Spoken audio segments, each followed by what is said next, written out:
రెండు చర్మం ధరించిన హంతకులు రాము వైపు నడుస్తున్నారు. చీకటి గుడిసెలో వారి శ్వాస, కాళ్ల శబ్దం, రక్తం చిందే చుక్కల టప్ టప్ శబ్దం రాముని గుండెను పగలకొట్టేంత భయం.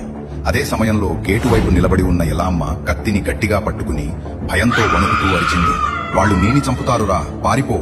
కాని రాము కదలలేకపోయాడు. పాదాలు నేలకి అతుక్కుపోయినట్టు అనిపించింది. మొదటి హంతకుడు, చర్మం తొడిగిన కిరాతకుడు, రాము ముఖానికి దగ్గరగా వచ్చాడు. అతని కళ్లలో రక్తపు వెలుగు, చర్మం మీద కుట్టిన దారం ఇంకా కొత్తగా మెరుస్తోంది.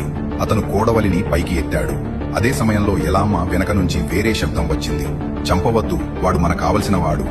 చీకటి నుంచి బయటికి వచ్చిన మూడో వ్యక్తిని చూసి రాము షాక్ అయిపోయాడు. అతను ఎవరో కాదు, మట్టి లోపలికి లాగబడి చనిపోయినట్టు కనిపించిన శంకర్. అతని ముఖం మీద గాయాలు, కళ్ళు లోతుగా పడిపోయాయి, శరీరంపై గుర్తులు. అతను జీవించి ఉన్నాడు, కానీ సాధారణ మనిషిలా కాదు. అతని ముఖం చూస్తే భయంతోనే చావచ్చు.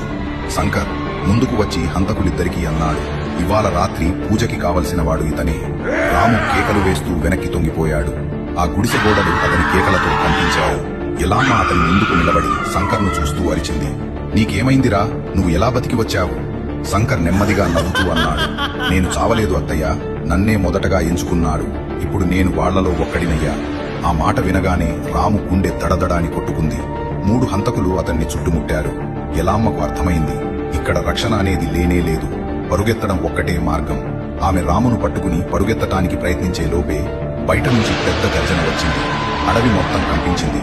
మంటలు చెలరేగుతున్నట్టు వెలుగు గుడిసెల్లోకి పడింది. బయట ఎవరైనా ఉన్నారు.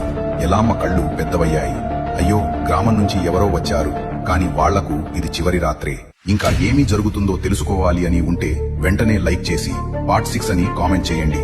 అలానే కంటెంట్ నచ్చితే లైక్ చేసి సబ్స్క్రైబ్ అండ్ ఫాలో చేసుకుంది ఫ్రెండ్స్.